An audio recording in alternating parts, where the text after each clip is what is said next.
Okay, so we're going to look at solving systems of linear equations. We're going to look at two main methods, the substitution and elimination method, and then we're going to look at certain types of solutions that we get. So first off, what is a system of equations? A system of equations is two or more equations considered together. If you're asked to find the solution of a system of equations, a solution of a system is a ordered pair that is a solution to all the equations in that system. We'll look at we'll look at systems with two equations and three equations in this unit or in this section. Okay, a system of equation can have one solution, no solution, or infinite many solutions. We'll need to figure out which type of equation our example is. So let's look at this graphically first. Okay, what does one solution system of linear equation looks like? Let's say we have a system of two linear equations. If I graph those two lines and they intersect at a single point, that ordered pair, that is the solution to the system, we call this a consistent system. It has one solution. Now, if the two lines, when they're graphed, are right on top of each other or the same line, we have infinite many solutions, and we call this a dependent system. An inconsistent system is a system that has no solution. Graphically, this looks like two parallel lines because these lines will never intersect, so they will not have any solution. Now, remember I said we're going to learn two methods of solving systems of equations. Let's look at our first method, which is the substitution method. Okay, the process of solving a system equation by substitution is that you pick one of the equations and you solve for one of the variables in terms of the remaining variables. So if I get an equation of x and y, I'd solve for x or solve for y. I get to choose. And then once you get that variable by itself, you're going to substitute what y equals, if I get y equals something, into the remaining equations. Then if you need to, if it has more than two variables, you might need to repeat this until you just have an equation of one variable. And then once you have an equation of one variable, you're going to solve this equation. Then you're going to take that answer you get from that solving that equation, and you're going to substitute that back into your other equations in place of that variable, and then solve for the remaining variables. After you solve, make sure you always check your work. And that's just, remember, an ordered pair is a solution to each equation. So just plug in all your answers to each equation and make sure you get a true statement. So let's solve this first example using the substitution method. I'm going to pick the top equation and I'm going to choose to solve this equation for y. So I'm going to get y by itself by subtracting 2x from each side. So now I know y is equal to 2x plus 5. So now I need to move to the other equation. So I'm going to look at the negative 4x plus 6y equals 12. And I'm going to back substitute in place of every y in this equation. I'm going to plug in negative 2x plus 5. Okay, so I get negative 4x plus 6 times negative 2 plus 5, so that's what we found y to equals 12. Okay, now I'm just going to simplify this down. So I'm going to use the distributive property to get rid of my parentheses, combine my like terms, and divide each side by negative 16 to get x is equal to 9/8. So I have solved this equation for x. So now I'm going to back substitute, go back to that equation that we found y is equal to negative 2x plus 5, and I'm going to solve that equation and figure out what y is. So I'm going to substitute in place of every x and negative 2x plus 5, I'm going to substitute in 9/8. Solving for the y, I get y is equal to 11/4. So I have an ordered pair solution. Now I want to write my solution as an ordered pair x comma y. So x is 9/8 and y is 11/4. Remember, our last step is to check our work. So I'm going to check it over here. So I'll go back to your original equation. So I'm just going to copy that system down that we started with. And then my solution is x is 9/8 and y is 11/4. So in that first equation, I'm going to replace x with 9/8 and y with 11/4. And I'm going to simplify this down and see what result I get. And I get 5. Now, the original problem said it was equal to 5, so that one checks. Now I'm going to do the same thing into the second equation, replacing every x with 9/8 and y with 11/4. Simplifying this down. And I get 12, and the original problem was equal to 12, so that one checks. So I can say my solution is the point 9/8, 11/4. That's where these two equations intersect. All right, I want you to try this next example. Again, I'm going to solve the top equation because it's a little bit easier to work with. So I'm going to solve the top equation. This time I'm going to solve for x. I'm going to get x equals. because it doesn't matter if you get y equals or x equals, you get to choose. And so I get that x is equal to 1 minus y. Now I have to switch equations, and I'm going to replace every x with 1 minus y in the second equation. Okay, I want to simplify this equation by first distributing the 3 to everything in the parentheses, then combining like terms. And I find that y is equal to 4/5. Now that I know y is equal to 4/5, I'm going to take that value and substitute it back into that equation I found in step 1. X equals 1 plus y. And I find that x is equal to 9/5. So my solution to this system is 9/5, 4/5. My last step is to check and see if this is correct. So going back to my original system,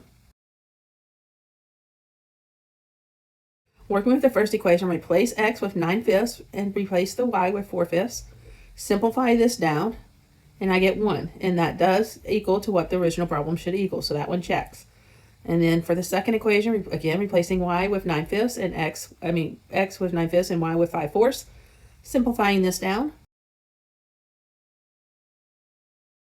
And I get 7, which matches up to our original problem. So it checks. So that's how you solve systems equations using the substitution method. Now let's learn the second method. We're going to solve systems of equation using the elimination method. Okay, the process of solving systems of equation using the elimination method is first you want to obtain coefficients for your x or y or z, whichever variable you choose, that differ only by a sign.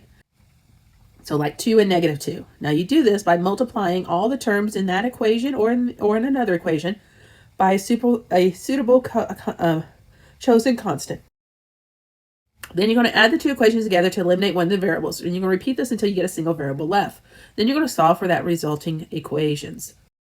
Then you're going to substitute the values attained in step 2 into either of the original equations and solve for the other variables. And then, of course, end with checking your work, checking your solutions into the original equations. This time we're going to do a linear system that has 3 equations and 3 variables. So I'm going to label these equations 1, 2, and 3 so I can easily show my work and what I'm doing. And then I look at this and I see that equation 1 and equation 2 already have opposite coefficients. For the z, we have 1 and -1. So I don't have to do step 1. I can just add my equations 1 and 2 together and get a new equation 1 that has that has eliminated the z variable. So let's see. My equation 1 is x plus 2y minus z equals 1. My equation 2 was 2x minus y plus z is equal to 6. So I'm just going to add these two together. So x plus 2x gives us 3x. 2y minus y gives us y. Negative z plus z gives us 0z, so that cancels out, and that's equal to 7. I'm going to call this my new equation 1. Now notice in my new equation 1, I only have the variables x and y. So I need to also, using the equation 3 that I haven't worked with, I need to eliminate the z variable from that equation, matching it with one of the other equations. I'm going to choose to use equation 2 and equation 3 because if I multiply equation 2 by 2, I would then have a coefficient of 2z, and my equation 3 has a coefficient of negative 2z. So those are opposite coefficients, that they only differ by a sign. So I'm going to multiply equation 2 by 2, and then I'm going to add it to equation 3. So here's my work for that step. So multiplying 2 by equation 2, I get 4x minus 2y plus 2z equals 12. And then I'm copying down equation 3. And then I'm going to add these two together. So 4x plus x is 5x. Negative 2y plus 3y is y. These cancel out and I'm left with 11. This is my new equation 2. So let me write my new system together. So my new equation 1 was 3x plus y is equal to 7. My new equation 2 was 5x plus y is equal to 11. Now I need to repeat this process again, eliminating another variable. I'm going to choose to eliminate y because if I multiply equation 2 in this system by -1 and then add it to equation 1, I can simplify this down and eliminate the y variable. So we have 3x plus y is equal to 7. Then multiplying the second equation by -1, I get negative 5x minus y equals negative 11. Adding these two equations together, I get negative 2x is equal to negative 4. Solving for x by dividing each side by -2, I get x equals 2. So I have found what x is equal to. So x is equal to 2. Now I need to solve for the other variables. Now if I go to my new system, that 3x plus y equals 7 and that 5x plus y is equal to 11, I notice that this equation only has x and y. So if I back substitute and replace the x in one of these equations with 2, I can then solve for y. And I'm going to choose to use the new equation 1. So that would be 3 times 2 plus y is equal to 7. And then all I need to do is solve this equation for y. Now I know the y variable. So to find the z, I have to go back to my original system, and I can pick any of these equations. It does not matter which one. I'm going to choose equation 1. And I'm going to back substitute in the value I found for x and the value I found for y, and then I'm going to solve this equation for z. So that will give us 2 plus 2 times 1 minus z equals 1. So that's 2 plus 2 minus z equals 1. 2 plus 2 is 4. Solving for z, I get z is equal to 3. So I believe my order pair solution here, or my order triplet here, is x is 2, y is 1, and z is 3. So you write that as 2, 1, 3, x, y, and z when you're doing 3D coordinates. Last step, of course, is to check our work. So let's copy down our original equation. And for each of these equations, I'm going to replace the x with 2, the y with 1, and the z with 3. So looking at the first equation, that'll give me 2 plus 2 minus 3, which is 4 minus 3, which is equal to 1. And that does match up the original 1. So that one checks. So now we're doing the same thing for equation 2. And I get 6, so that checks. And then finally, replacing x with 2, y with 1, and z with 3 into the third equation.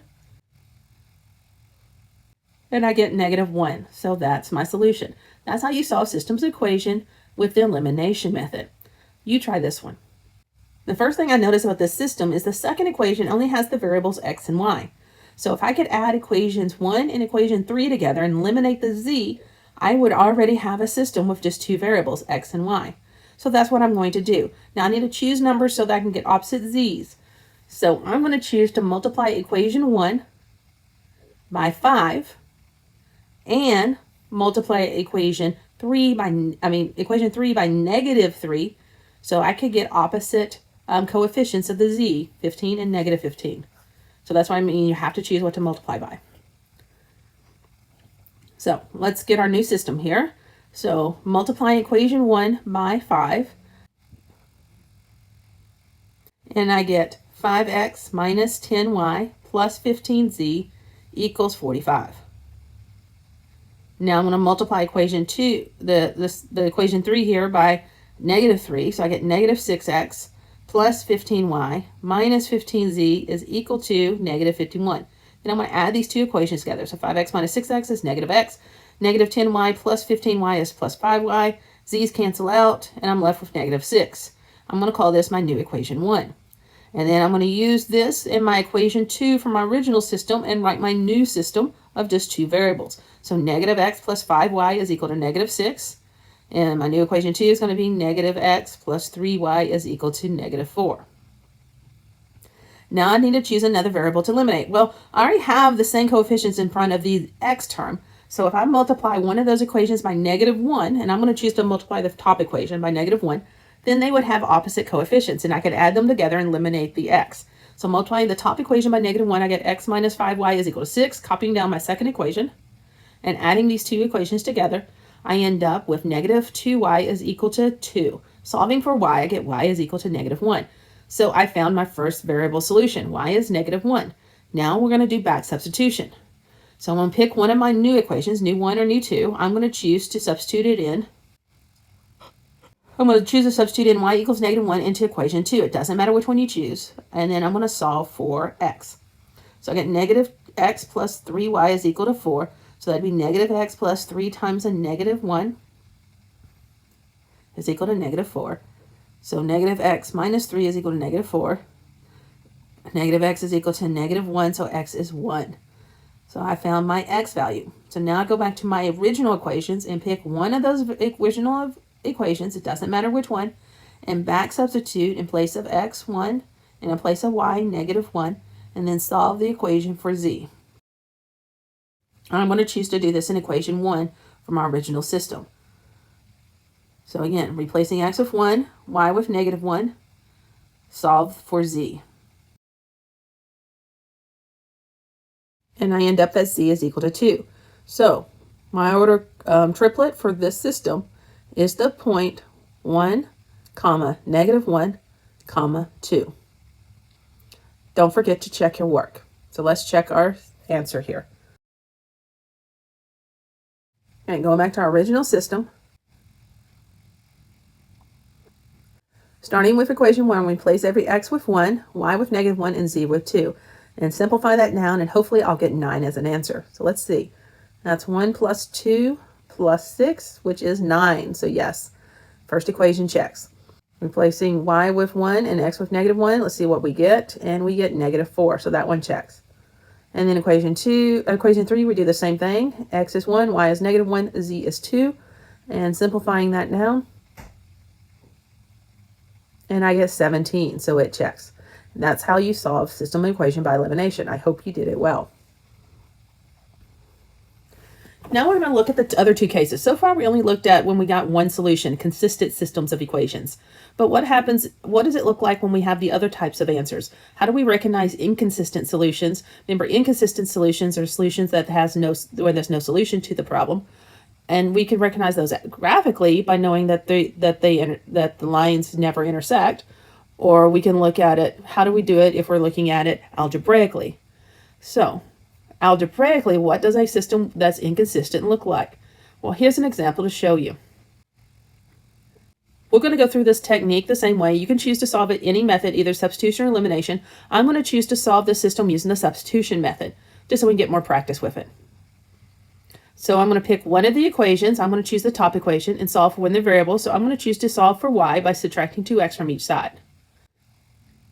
Then I'm going to go to my second equation, which is 4x plus 2y equals 8, and substitute in place of y -2x plus 5, and then solve for x, my remaining variable.